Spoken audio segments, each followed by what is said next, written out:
그리스도 예수 안에서 거룩하여지고 성도로 부르심을 받은 여러분에게 주님의 이름 안에서 문안드립니다. 성령께서 우리로 오늘 천국의 비밀을 알게 하시기를 소망합니다. 저는 우리 교회에 온 지 이제 2주 정도 된 아주 따끈따끈한 목사입니다. 저는 앞으로 우리 교회에서 청년교구, 그리고 3040 가족부, 커뮤니케이션 위원회, 그리고 수요기도회와 주일 3부 찬양팀을 담당해서 여러분과 함께 이 교회를 세워나갈 예정입니다. 하나님의 일을 감당하기에 정말 작은 사람인데 큰 일을 감당하게 되어 걱정이 이만저만이 아닙니다. 여러분의 기도가 많이 필요합니다. 하나님과 우리 교회를 잘 섬기는 목회자가 될 수 있도록 기도 부탁드립니다. 아무래도 제가 온 지 얼마 안 되다 보니까 여기저기서 이런저런 질문을 많이 합니다. 그 중에 하나를 말씀드리자면 정릉교회의 첫 인상이 어떠냐는 것입니다. 사실 매번 내부순환로를 타고 지나갈 때 이 정릉교회가 꼭대기에 이렇게 보이지 않습니까? 그러면 저는 저 교회는 어떤 교회일까? 라는 생각을 하며 궁금했던 적이 종종 있습니다. 그런데 그때는 그냥 시간을 많이 보내온 전통교회이지 않을까라고 생각을 했었습니다. 그런데 우리 교회에 오기 전에 제가 맡은 사역들에 대해 듣고자 부서 장로님을 만나고 그 생각이 좀 많이 바뀌었습니다. 일단 제가 예상한 장로님의 모습이 아니었습니다. 그리고 여태 만나왔던 장로님들과 달리 굉장히 영하셨습니다. 그리고 무엇보다 건강한 교회를 세워나가고자 하는 그 열망과 또 계획이 정말 남다르셨습니다. 전통교회 하면 왠지 굉장히 정적인 느낌을 받기 일쑤인데 우리 교회는 오히려 역동적인 것을 꿈꾸는 그런 교회라는 생각이 들었습니다. 또 청년들을 보면서도 정말 대단하다는 생각을 많이 했습니다. 보통 청년부는 목회자가 청년들에게 할 일을 알려주고 그 일을 부탁합니다. 그런데 우리 교회는 청년들이 아무래도 약 10년 정도 이 청년교회라는 이름으로 공동체를 이루어서 그런지 청년들이 자기주도적으로 맡은 바에 헌신을 하고 있다는 생각이 들었습니다. 그래서 우리 교회에 대한 첫인상을 통해 제가 어떤 결론에 도달했을까요? 나만 잘하면 되겠다 입니다. 여러분은 저에 대한 첫인상이 어떠하신가요? 저는 목사의 가정에서 자랐기에 이 첫인상에 대한 교육을 많이 받았습니다. 그래서 학교에 입학하게 되었을 때 새로운 학년이 되어 새로운 담임 선생님을 만나게 되었을 때마다 가서 착하고 성실한 모습을 보여야 한다라는 교육을 많이 받았습니다. 그런데 그것이 참 어려웠습니다. 사람마다 생각하는 그 착하다의 기준과 또 성실하다의 기준이 다르기 때문입니다. 여러분은 어떠신가요? 저를 2주 동안 보신 분도 계실 거고 또 오늘 처음 저를 보신 분도 계실 텐데 제가 착하고 성실한 사람 같습니까? 제 목표는 적어도 게으른 사람으로 보이고 싶지 않다입니다. 이 쉽고 친근한 생활 속의 심리학 이야기를 알려주는 유쾌한 심리학의 저자 박지영은 첫인상의 중요성에 대해 우리에게 이렇게 이야기합니다. 우리는 다른 사람을 처음 만날 때 자기도 모르는 사이에 그에 대해 판단하는 일이 많습니다. 우리 앞에 나타난 사람의 그 겉모습을 보고 우리는 그 사람의 신분, 직업, 나이가, 그리고 성격, 능력, 감정 등을 짐작합니다. 그런데 흥미로운 것은 아주 제한되어 있는 그 단편적인 정보에 근거했음에도 우리는 그것에서 확신을 한다 이 말입니다. 이렇게 한번 형성된 인상은 일관성이 유지되는 경향이 강해서 웬만해서는 잘 바뀌지 않습니다. 때문에 일단 인상이 형성되고 나면 원래의 인상과 실제로 맞지 않는다고 해도 진짜 정보를 우리가 입수한다 해도 우리는 그 인상이 바뀌지 않습니다. 그래서 첫인상은 굉장히 중요합니다. 사람에게 있어서 첫인상이 얼마나 중요한지를 우리에게 말해주는 이야기입니다. 바꿔 말하면 누군가를 어떻게 인식하는지가 중요하다고 할 수 있겠습니다. 그런데 이는 사람과 사람 사이에서만 중요한 것이 아니라 하나님과 우리 사이에서도 중요합니다. 우리가 하나님을 어떻게 인식하느냐, 우리가 하나님을 어떤 분으로 생각하느냐가 우리가 소유한 그 믿음의 모양과 그 믿음이 발현되는 여부를 결정한다는 말입니다. 여러분에게 하나님은 어떤 분입니까? 여러분은 하나님을 누구라 고백하십니까? 오늘 우리가 읽은 이 본문은 달란트 비유로 익히 알려진 말씀입니다. 아마 우리 중에 대부분은 이 말씀에 대해 한 번씩 읽어보거나 혹은 들어보셨을 거라 생각합니다. 간략하게 그 내용을 한번 살펴볼까요? 어떤 주인이 먼 길을 떠나게 되었습니다. 그러면서 자신의 종들을 불러 그들의 역량에 따라 한 사람에게는 금 5달란트를, 한 사람에게는 2달란트를, 한 사람에게는 1달란트를 맡깁니다. 그리고 주인은 떠납니다. 5달란트 받은 자와 2달란트 받은 자는 그것으로 일을 하여 무려 수익률 100%를 달성합니다. 원금 대비 2배를 벌게 된 것이죠. 그런데 1달란트 받은 자는 땅을 파고 그 주인의 돈을 묻어둡니다. 얼마가 지났을까요? 오랜 시간이 지난 뒤에 그 종들의 주인이 돌아와 종들과 함께 결산을 시작합니다. 100%의 수익률을 낸 5달란트 받은 종과 또 2달란트 받은 종은 그 주인에게 착하고 충성된 종이라 칭함을 받습니다. 그리고 주인의 즐거움에 함께하게 됩니다. 하지만 땅에 달란트를 묻어둔 그 1달란트 받은 자는 악하고 게으른 종이라 칭함을 받습니다. 그리고 가지고 있던 1달란트마저 10달란트 가진 자에게 빼앗기게 됩니다. 그리고 그 종은 주인의 영역 밖, 아주 어두운 곳으로 내쫓기게 됩니다. 여러분은 이 본문을 어떻게 읽으십니까? 대체로 우리는 이 본문에서 열심히 신앙생활해서 교회에 헌신하고 충성하고 봉사해서 5달란트 받은 사람, 아니 적어도 2달란트 받은 사람이 되자, 그런 메시지를 읽어냅니다. 혹은 타고난 재능으로, 타고난 달란트인 이 재능으로 하나님께 다 같이 충성하자 라고 읽어낼 수도 있겠습니다. 그런데 이렇게 읽자니까 해결이 안 되는 몇 가지가 있습니다. 모두가 아시다시피 오늘 본문은 예수께서 감난산에서 제자들에게 가르치시는 장면 가운데 하나입니다. 조금 더 구체적으로 말씀드리면 예수님은 제자들에게 이 세상의 종말이 찾아올 때를 준비하라고 가르치십니다. 그러면서 이와 관련한 3가지 비유를 말씀하시는데, 첫 번째가 충성된 종에 관한 비유고, 2번째가 슬기로운 처녀에 관한 비유고, 열처녀 비유라고 우리가 이야기하죠. 그리고 3번째가 우리가 오늘 읽은 이 달란트 비유입니다. 다시 말씀드리지만 이 3 비유는 모두 종말에 대한 준비에 집중하고 있습니다. 그런데 종말을 준비하는 방법을 이야기하는 오늘의 이 비유가 열심히 하면 무엇인가를 더 얻을 수 있다는 보상의 메시지가 될 수 있을까요? 또 종말을 준비하는 자세가 선천적인 것에 좌지우지 된다는 메시지로 우리가 읽을 수 있겠습니까? 오늘 본문은 천국에 관하여 말하고 있는데, 정말 타고난 재능에 따라 그 결과가 달라진다면 우리가 기다리는 이 천국이 뒤틀린 우리의 현실과 다를 게 무엇이 있겠습니까? 그래서 다시 원점으로 돌아와서 우리가 이 본문을 차근히 살펴봤으면 좋겠습니다. 우선 오늘 본문에서 등장하는 달란트는 돈의 중량이나 가치를 말합니다. 돈의 중량이나 가치이지 그 이상도 그 이하도 아닙니다. 달란트를 재능으로 의역해서 읽기에는 이미 오늘 본문 15절에서 주인이 각각 그 재능대로라고 말하고 있습니다.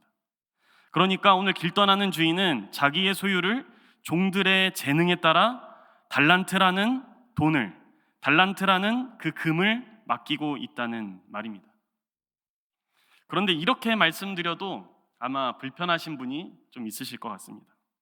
재능 없는 것도 서러워 죽겠는데 그 재능에 따라 돈까지 차등 지급하면 이거 차별하는 거 아니냐고 말하실 수도 있을 것 같습니다.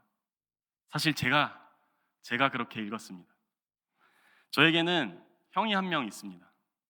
어릴 때부터 형은 늘 저보다 힘도 세고 머리도 좋았습니다. 그런데 제일 서러웠던 게 무엇인지 아십니까? 저는 가뜩이나 형보다 힘도 약하고 머리도 나빠가지고 자격지심이 가득한데 모든 혜택은 장자인 형한테 돌아간다는 겁니다. 지금도 기억나는 어릴 때 기억이 하나 있습니다. 당시에 형과 저는 미니카에 푹 이렇게 빠져 있었습니다. 미니카 아시나요? 안에 건전지를 넣고 그리고 모터를 이용해서 이렇게 빠르게 트랙을 돌리는 아이들이 가지고 노는 그런 장난감 중에 하나입니다. 그때 형과 저의 인생의 관심사는 어떻게 이 미니카를 조금이라도 빠르게 할 수 있을까였습니다. 그러다가 설날을 맞이했고 통상 해왔던 대로 우리는 친척 집에 방문했습니다. 그런데 삼촌이 형하고 저에게 갑자기 그 전까지는 안 그러셨는데 설날 맞이 선물을 주겠으니 너희가 갖고 싶은 것을 이야기하라, 그렇게 이야기했습니다. 그래서 형과 저는 이구동성으로 미니카요 라고 이야기를 했습니다. 삼촌은 우리 형제에게 미니카를 사주셨습니다. 여기까지만 들으면 굉장히 그 훈훈한 그런 설날인데, 근데 삼촌은 형에게 그 구매한 미니카에 더불어서 그것을 더 빠르게 움직이게 하는 모터까지 사주셨습니다. 그래서 저도 그것을 놓칠 리가 없겠죠. 그래서 아무 말도 하지 않고 삼촌하고 형과 그 모터를 세 개를 계속 고양이 눈으로 이렇게 달라고, 나도 갖고 싶다고 그렇게 눈으로 이야기했습니다. 삼촌이 그 마음을 알았는지 저에게 와서 이렇게 말씀하셨습니다. 형이니까 사준 거야. 기웅이는 나중에 사줄게. 사주는 사람이 삼촌인데 거기다가 제가 뭐라고 말할 수 있었을까요? 그냥 돌아올 수밖에 없었습니다. 그런데 그 어린 나이였음에도 불구하고 저는 그런 의문이 좀 남아 있었습니다. 나중이라면 언제일까? 내가 형이 되는 날이 올까? 그런 날이 오기는 할까? 이런 의문이었습니다. 이렇듯 우리 하나님도 우리에게 우리가 가지고 있는 역량대로 돈을 차등 지급하신 것일까요? 나이나 능력에 따라 마치 회사에서 경력자에게 우대를 해주듯이 그렇게 우리에게 달란트를 맡기신 것일까요? 오늘 본문은 우리에게 그렇지 않다고 말합니다. 오늘 이 비유 말씀에 등장한 어떤 주인이 우리의 주 예수 그리스도요 하나님이라고 볼 때 그것은 더욱더 분명해집니다. 오늘 본문에 등장한 주인을 좀 살펴보겠습니다. 이 주인의 행동은 이 이야기의 처음부터 심상치가 않습니다. 14절 말씀입니다. 또 어떤 사람이 타국에 갈 때 그 종들을 불러 자기 소유를 맡김과 같으니, 주인이 그 자리를 비우기에 자신의 소유를 종들에게 맡긴다. 여러분은 어떻게 생각하십니까? 우리가 사는 이 시대에서 노예제도는 공식적으로 사라졌습니다. 그렇기 때문에 우리의 피부에 와닿지 않을 수 있지만 우리가 한번 상상력을 동원해서 생각해 보면 좋겠습니다. 여러분이 주인이고 여러분의 재산은 상당합니다. 그런데 여러분은 떠나야 하는 상황입니다. 어디에 갈 때 이것을 들고 갈 수 없습니다. 그럼 여러분은 그 돈을 누구에게 맡기겠습니까? 그게 무엇이든 종이나 노예는 아닐 겁니다. 자고로 종이나 노예라 함은 아주 부수적인 존재들 아닙니까? 노예를 사람으로만 여겨도 정말 대단하다고 사람들이 말할 것입니다. 그런데 그런 부류에게 자신의 소유를 맡긴다. 당시에 아무리 은행이 없었다 하더라도 재산 증식을 목표로 한다면 조금은 불이하더라도 돈을 취리하는 자들에게 맡기는 것이 상식입니다. 그것은 예나 지금이나 비슷합니다. 다시 말해 아마 신분이 다른 종에게 자신의 소유를 맡기는 것은 비상식적이고 정신 나간 행동입니다. 그런데 오늘 이 본문의 주인은 이상하게도 자신의 종들에게 자신의 소유를 맡기고 있습니다. 이상한 것은 사실 이것만이 아닙니다. 이 주인이 종에게 맡기는 그 자신의 그 주인의 소유의 양을 한번 봤으면 좋겠습니다. 한 사람에게는 금 5달란트를, 한 사람에게는 금 2달란트를, 한 사람에게는 금 1달란트를 주었다고 합니다. 그래서 제가 오늘 여기서 오늘날의 시세로 한번 환산해 보려고 합니다. 만일 달란트를 무게로 읽었을 시에 그 가치를 환산하면 다음과 같습니다. 신약 시대에 한 달란트를 오늘날의 킬로그램으로 환산할 시에 약 30kg입니다. 그런데 오늘 본문에 나온 달란트는 금의 무게이지 않습니까? 2021년 12월 28일 오후 6시 기준 금 시세는 한 번도 본 적이 없는 숫자여서 6,930만 원. 6,930만 원입니다. 그럼 이제 계산 시작입니다. 한 달란트는 30kg이니까 30 곱하기 6,930만을 하면 금 한 달란트의 가치가 무려 20억 7,900만 원입니다. 그러면 금 2달란트일 때는 41억 5,800만 원이고 금 5달란트면 103억 9,500만 원입니다. 감이 안 오셔서 안 놀라시는 거죠? 정말 상당한 양입니다. 저는 생전에 보지도 못한 그런 돈입니다. 그래서 가히 상상도 되지 않습니다. 만일 우리가 달란트를 무게가 아닌 화폐 가치로 환산한다면 지금 우리가 함께 계산한 것의 약 20배를 해야 그 가치가 정확히 인지가 될 것입니다.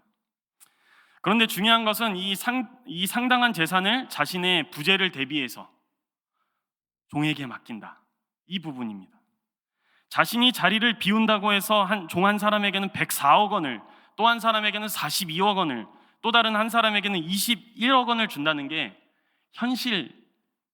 현실적입니까? 비현실입니다. 마치 이 주인의 노예가 되고 싶다는 착각까지 일으킬 정도로, 그 정도로 비현실적입니다. 마지막으로 수상한 점 한 가지는 이 주인의 정산 방법입니다. 보통이라면 이 큰 돈을 맡기고 갔다가 왔을 때 응당 어느 정도의 수익률을 내야 한다는 기준이 있어야 합니다. 또 성과를 크게 냈을 시에 이문을 많이 남겼을 때 그 사람에게는 더 큰 보상을 주어야만 합니다. 그런데 오늘 주인은 5달란트 받은 자나 2달란트 받은 자나 그 성과가 같은 말로 동일하게 칭찬하고 있습니다. 21절과 23절이 각각 그것인데 두 구절이 같으니까 제가 23절만 읽습니다. 그 주인이 이르되 잘하였도다 착하고 충성된 종아, 내가 적은 일에 충성하였음에 내가 많은 것을 내게 맡기리니 내 주인의 즐거움에 참여할지어다 하고, 수익률은 같다고 하더라도 금액의 그 물리적인 크기가 상당한 차이가 납니다. 절반 이상 차이가 나는데도 주인의 칭찬은 5달란트 받은 자나 2달란트 받은 자가 같게 그렇게 이야기하고 있습니다. 반면에 손해를 보지 않은 사람, 손해를 보지 않은 그 1달란트 받은 자에 대한 반응은 굉장히 엄중합니다. 이 주인은 맡긴 돈을 1원 한 푼 손해보지 않고 다시 돌려주었는데 이 주인은 심히 언짢은 것 같습니다. 26절로 28절입니다. 그 주인이 대답하여 이르되 악하고 게으른 종아, 나는 심지 않은 데서 거두고 해치지 않은 데서 모으는 줄로 내가 알았느냐?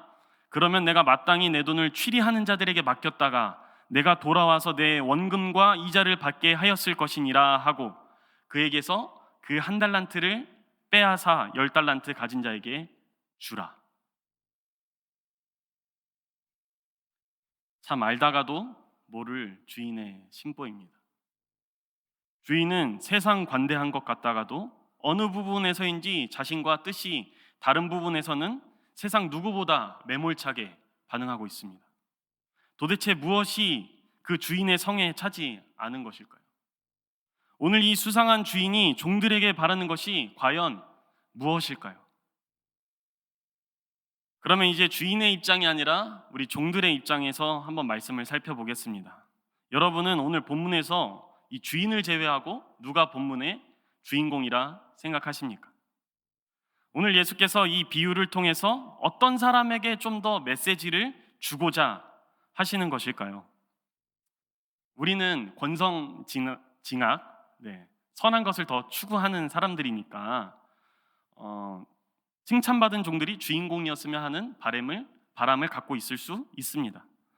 그러나 이 소설이든 드라마이든 영화이든 인물 사건 배경이 등장하는 이야기에서는 분량이 많은 사람이 주인공입니다. 그렇게 봤을 때 오늘 주인공은 주인을 제외하고 주인에게 책망받은 이 한 달란트 받은 자, 이 한 달란트 받은 자입니다. 그렇다면 한 달란트 받은 자를 통해 예수님께서 말씀하시고자 하는 것은 무엇일까요? 그가 잘못했다는 것입니다. 그런데 도무지 상식적으로 그가 무엇을 잘못한지를 찾을 수가 없습니다. 그는 비도덕적이거나 비윤리적인 행동을 한 게 단 한 가지도 없습니다. 그는 정직하지 못하게 재산을 늘려가는 것도 피한 사람입니다. 그는 돈을 취리하는 자들에게 주인의 재산을 맡기지 않았습니다. 불의하기 때문입니다. 또 그는 적은 돈을 빌려주고 높은 이자율로 받는 그 고리대금업도 시도조차 하지 않았습니다. 그러니 그는 사실 착하다라는 평가 정도는 받을 수 있지 않겠습니까? 그런데 왜 그는 주인에게 책망받을 수밖에 없는 것일까요? 외적으로는 그가 아무것도 하지 않았다는 것이고 내적으로는 그가 생각하는 그 주인에 대한 인식 때문입니다. 앞서 말씀드린 대로 그는 윤리적으로나 신앙적으로나 잘못을 저지르는 경우가 없습니다. 어쩌면 도덕 수준은 굉장히 높은 사람이고 다른 사람들이 보기에 신앙에 귀감이 되는 아주 신앙이 깊은 사람이었을 수도 있습니다. 하지만 그는 아무것도 하지 않았습니다. 그래서 독일의 의사이자 목사였던 알베르트 슈바이처는 이 책망받은 종에게 잘못된 일만 피하려고 하는 신앙의 소유자라 말했습니다. 잘못된 일만 피하고자 안전을 추구하는 사람이다, 이 말입니다. 한 달란트 받은 자의 이 조심스럽고 안전을 택하는 행동이 그의 소심하고 모험심 부족하며 신중한 그의 성향이 이 평범하지 않고 이 수상한 주인에게는 아주 무익한 종이다라는 말입니다. 성경은 책망받은 자의 이러한 행동과 성향이 주인에 대한 인식에서 출발하고 있음을 우리에게 알려주고 있습니다. 24절로 25절입니다. 한 달란트 받았던 자는 와서 이르되 주인이여 당신은 굳은 사람이라 심지 않은 데서 거두고 해치지 않은 데서 모으는 줄을 내가 알았으므로 두려워하여 나가서 당신의 달란트를 땅에 감추어 두었나이다. 보소서 당신의 것을 가지셨나이다. 그렇습니다.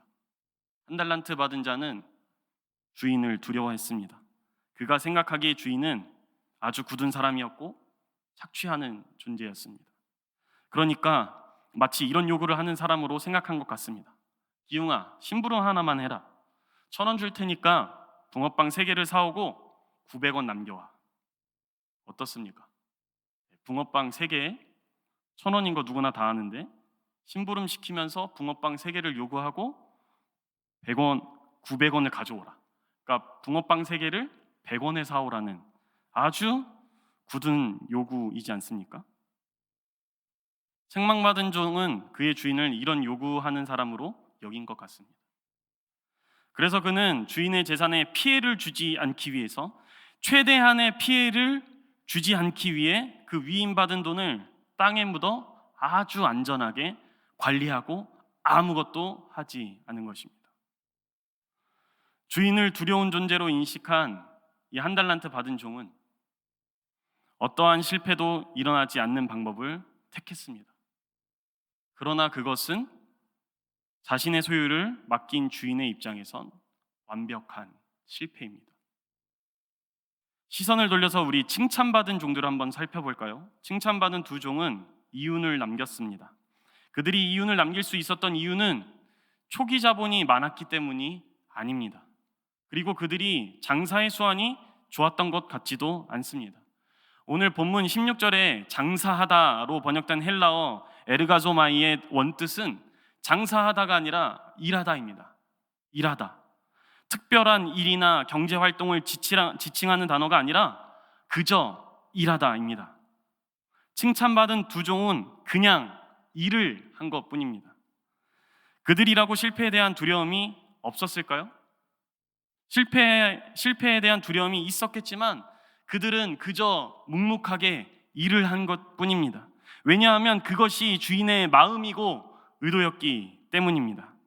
칭찬받은 종들은 이를 알고 있었기 때문입니다. 그래서 5달란트 받은 종과 2달란트 받은 종은 주인이 오랜 시간 후에 자신들에게 돌아왔을 때 달려가서 기다렸다는 듯이 이렇게 말합니다. 주인님이 저에게 5달란트 맡기셨는데 저 열심히 일해서 5달란트를 더 남겼어요. 주인님이 저에게 2달란트 맡기셨는데 쉽지는 않았지만 저 그래도 열심히 해서 2달란트 더 남겼어요. 이에 주인은 두 종을 이렇게 칭찬합니다. 21절 상반절 말씀입니다. 그 주인이 이르되 잘하였도다. 착하고 충성된 종아. 여기서 충성된으로 번역된 원어의 본뜻은 신실한, 신뢰할 만한 이란 뜻입니다. 주인의 마음을 알고 그 의도대로 자신의 역량대로 그리고 그 주인에게 받은 그대로 그저 신실하게 일한 자들이 주인과 결산할 때 칭찬받는 종들입니다. 그리고 이 종들은 결국에 주인의 더 큰 은혜와 더불어 계속해서 즐거움에 참여하게 됩니다. 자, 이제 여러분에게 물어보겠습니다. 여러분에게 하나님은 어떤 분이십니까? 그리고 그에 따른 여러분의 믿음의 모양은 어떻습니까? 여러분은 오늘 본문 속에서 어떠한 종이신가요? 오늘 우리의 주인이신 예수께서 이 밤에 찾아와 자, 이리로 와서 결산하자. 너는 무슨 일을 했니? 라고 물어볼 때 여러분은 뭐라고 답변하시겠습니까? 우리가 어릴 때 불렀던 그런 찬양 있잖아요. 이 다음에 예수님을 만나면 우리 뭐라 말할까? 저는 부디 오늘 우리의 모습으로 바로 주님 앞에 선다 해도 우리에게 부끄러움이 없기를 소망합니다. 적어도 우리가 주님을 만났을 때 이렇게 답변하지는 않았으면 좋겠습니다. 주님으로부터 받은 것이 너무 적었습니다. 그래서 무엇을 하려고 해도 받은 것이 적어서 아무것도 하지 못했습니다. 주님, 제가 좀 바빴습니다. 그래서 제가 아무것도 할 수 없었습니다. 주님 아시죠? 코로나 때문에 교회가 많이 핍박당했습니다. 그래서 아무것도 할 수가 없었습니다. 그럼 우리 주님께서 무엇이라 말씀하실까요? 어디까지나 제 생각이지만 이렇게 말씀하실 것 같습니다. 그랬구나. 힘들었겠다. 그런데 이제 나도 너를 위해 할 수 있는 것이 아무것도 없구나. 내가 내게 준 것을 돌려다오. 그것을 잘 활용할 수 있는 사람에게 주어야겠다.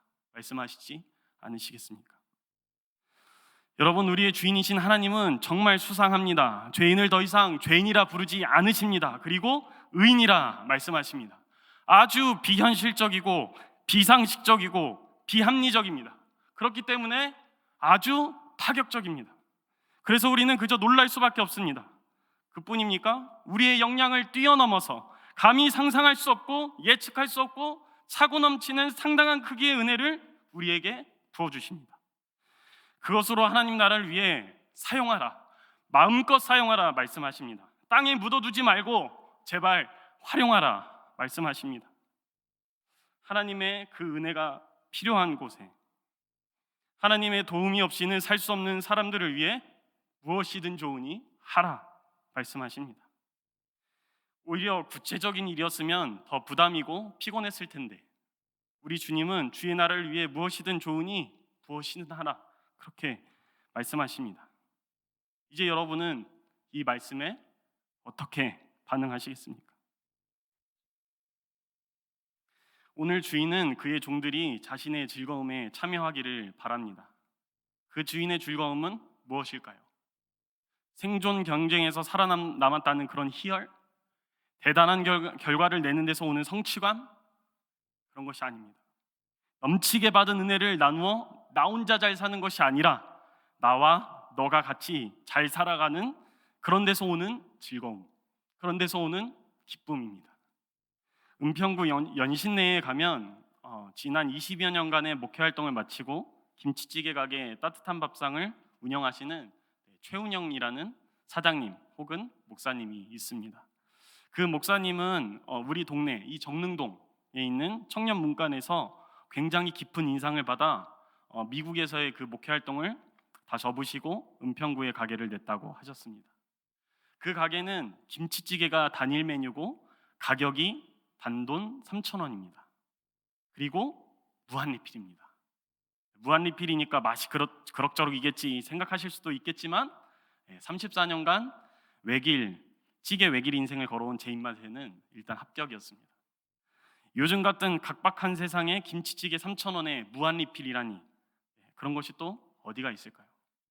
궁금한 게 많아서 이것저것 물었습니다. 육체 노동하시려니까 힘드시지 않으시냐고, 남는 게 있긴 한 거냐고, 왜 이런 결정을 하게 되신 거냐고 여러 가지 질문을 던졌습니다. 근데 안 힘들다고 하실 줄 알았는데 힘들다고 하시더라고요. 남는 게 좀 있을 줄 알았는데 남는 거 별로 없다고 하시더라고요. 밥을 너무 많이 먹는다고 합니다. 밥을 한 공기만 먹어야 되는데 와가지고 막 밥을 100그릇씩 먹는다고 합니다. 근데 이거 왜 하는 거냐고 제가 물었습니다. 그런데 이 일을 하는 이유가 복음을 먼저 경험한 자로서 다른 사람과 같이 살기 위해서, 다른 사람의 인생에 기여하기 위해서라 하셨습니다. 그저 밥을 제대로 먹지 못하는 그런 사람들에게 밥 한 번 실컷 먹여주고 싶은 게, 그게 그냥 작은 바람이라고 하셨습니다.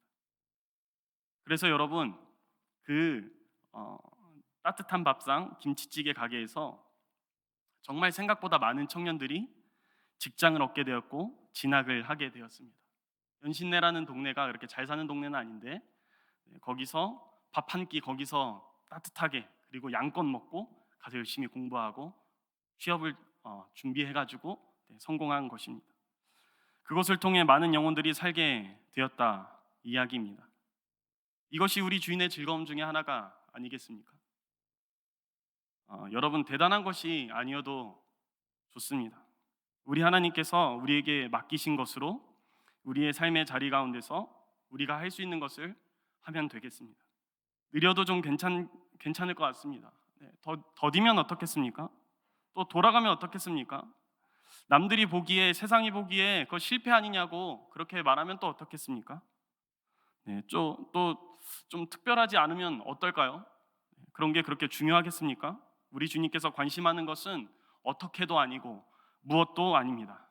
오늘 우리가 받은 은혜를 하나님과 우리의 이웃을 위해 묵묵히 충성되이 신실하게 활용하는지 아닌지, 이것입니다. 사랑하는 정릉교회 성도 여러분, 우리 함께 주님께 받은 은혜를 기억하며 우리에게 맡기신 그 자리에서 주님 다시 오실 때까지 한번 신실하게 살아보면 어떻겠습니까? 지나간 과거에 연연하고 앞으로 우리에게 예상되는 그 미래가 뻔하다고 걱정하는 것이 아니라 우리의 주인이신 하나님을 의지하며 다시 한 번 더 소망을 품고 나아가 보면 어떻겠습니까? 다가오는 2022년은 우리 교회가 주인의 즐거움에 참여하는 주의 몸된 공동체가 되기를 간절히 소망합니다. 모든 지각에 뛰어난 하나님의 평강이 그리스도 예수 안에서 너희의 마음과 생각을 지키시리라. 아멘.